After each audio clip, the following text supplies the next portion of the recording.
We are joined now by Dr. Simone Wildes, infectious disease specialist and ABC News contributor. She's filling in for Dr. Jen Ashton, who's taking a few days off. So welcome, Dr. Wildes. We're so happy you're with us.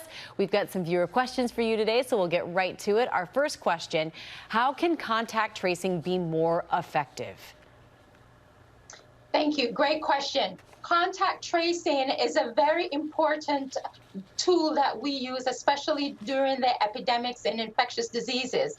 The key for contact tracing to be effective is that we need it to be done in a timely manner. We need to have quick tests and quick results to be able to trace the patients that could possibly continue the spread of the virus. All right, Dr. Wildes, this next question might have come from my own daughter. I don't know. But our viewer asks, is it possible to make the COVID-19 test less invasive or uncomfortable?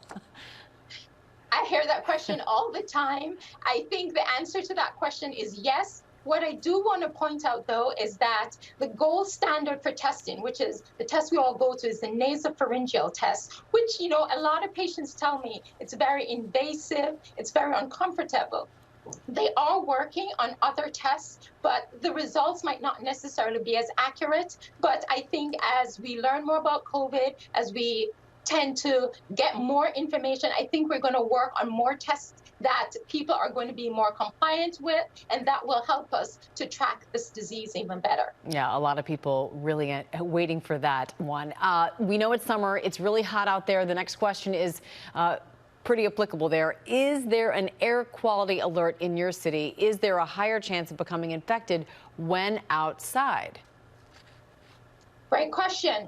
I think to answer that question, it is possible. I know, we are still learning a lot about COVID-19. There are studies that we do know that in air pollution, there is an association affecting respiratory and cardiovascular issues. And I think if you have those underlying conditions, you might also be at risk for having more problems with COVID-19. So the key is, if you have those underlying issues and the air quality is not very good, you might want to avoid being outdoors at this time. All right, very good to know. Dr. Simone Wildes, thank you so much. We certainly appreciate all of those expert answers. And you can submit questions, by the way, to Dr. Jen on her Instagram still at Dr. J. Ashton.